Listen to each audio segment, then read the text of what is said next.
Hola alumnos, vamos a comenzar ahora con la unidad 3 del programa, iniciando el siglo XX con las vanguardias. Debemos tener en cuenta ya lo que vimos del siglo XIX, de fines del siglo XIX, en relación a que los contenidos, prácticas e innovaciones estilísticas que se guiaban por criterios de originalidad y progreso estaban relacionados con ciertas condiciones históricas de la modernidad en su trayecto desde el siglo XIX a un momento culminante a principios del siglo XX, donde historiográficamente vamos a ubicar entonces a las primeras vanguardias.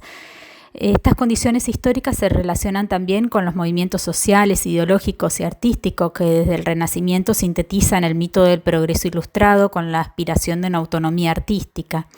Debemos tener en cuenta, por otro lado, lo que ustedes desarrollaron también en sus líneas de tiempo, que la inestabilidad política fue un elemento unificador en este contexto del trayecto moderno del arte europeo. Las rivalidades políticas se dieron a la vez que la expansión del capitalismo y la fuerza del imperialismo con las consecuentes guerras de carácter colonial. Así es que al arribar a los inicios del siglo XX, las contradicciones del capitalismo, las fuerzas centradas en el progreso, entran en crisis tanto en lo ideológico, económico, como también en lo cultural y artístico. Allí es que debemos ubicar entonces a las vanguardias. El origen de este término, ustedes lo tienen desarrollado en el texto de Suré de Iwash, viene de avant-garde, que es un término del francés que procede del lenguaje militar y designa a los soldados que van adelante en las formaciones, en la primera línea de combate. En el siglo XX este término avant-garde también se aplicó al terreno político para referirse a los revolucionarios y poco antes de la Primera Guerra Mundial se comenzó a aplicar particularmente en Francia al campo del arte en relación a esas dos acepciones que se resignifican en este sentido, la combatividad contra la academia de ciertos movimientos o colectivos artísticos, tanto plásticos como literarios, y la avanzada hacia una nueva sensibilidad creadora a través de una autonomía del lenguaje y también una autonomía de las instituciones. Estos aspectos que se venían dando en el siglo XIX, recordemos por ejemplo la muestra individual de Courbet, luego el Salón de los Rechazados y de los Independientes, estos aspectos en cuanto a los procesos de liberación de las relaciones de dependencia, alcanzan una ruptura más clara con estos movimientos de principios del siglo XX. Algunos elementos que pueden ayudarnos a definir las vanguardias, que en realidad nosotros vamos a hablar a lo largo del siglo XX de los procesos de vanguardia. Estamos en este momento refiriéndonos a las primeras, pero algunos de los elementos que pueden ayudarnos a esta comprensión tienen que ver, por un lado, con la originalidad. Este aspecto ya se evidenciaba en el proceso de la modernidad artística del siglo XIX, pero a principios del siglo XX la originalidad se convierte en necesidad, en un aspecto radicalizado de la creación, pero también se entiende que en esa búsqueda constante del carácter original, lo que hoy es vanguardia, mañana puede dejar de serlo. Otro elemento a tener en cuenta es la investigación, y la investigación tanto relacionado como con lo anterior de la originalidad, pero particularmente con la experimentación, que se convierte en un aspecto central de la sensibilidad creadora. Un tercer elemento podríamos vincularlo en relación a las nuevas relaciones con el público. Al artista de vanguardia no le interesaba particularmente la aceptación social.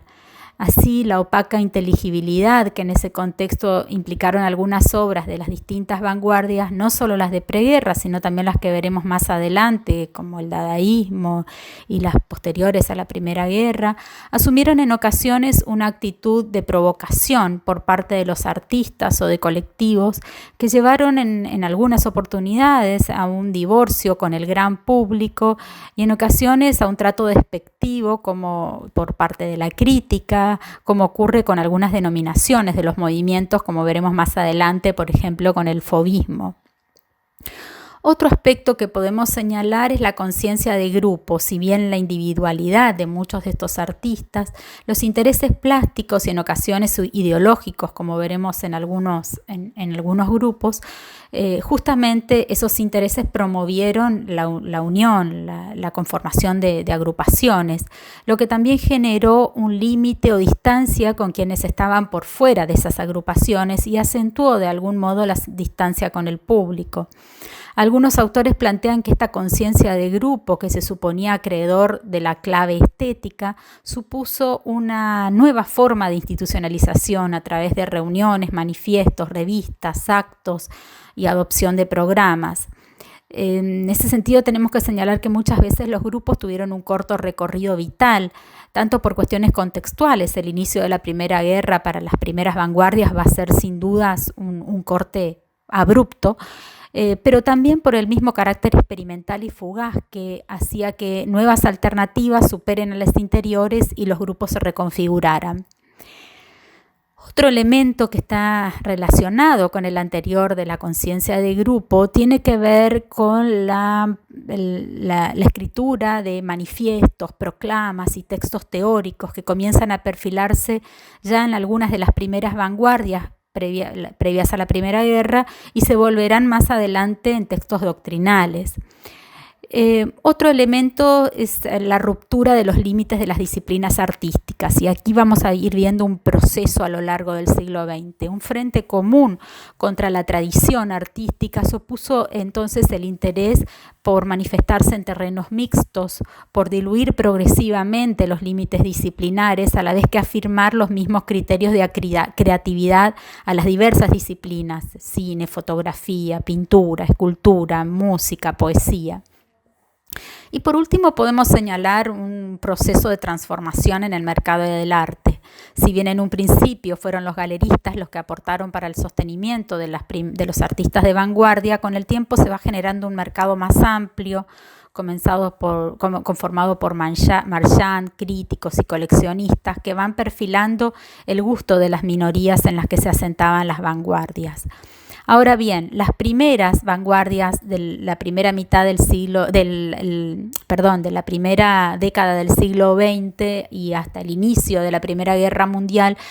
que están viendo ahora en un cuadro, nos están marcando también una diversificación de focos geográficos en el desarrollo de estos movimientos. Así nos encontramos con el fauvismo en Francia, el expresionismo en Alemania, el cubismo en su origen en Francia, pero con representantes franceses y español, particularmente Picasso, el futurismo en Italia, volviendo Italia a conformarse como un eje del arte europeo a partir del futurismo, y la abstracción, que va a ser muy significativa en tanto va a tener numerosos focos, si bien el primero de ellos es en Alemania a partir de Kandinsky, que a su vez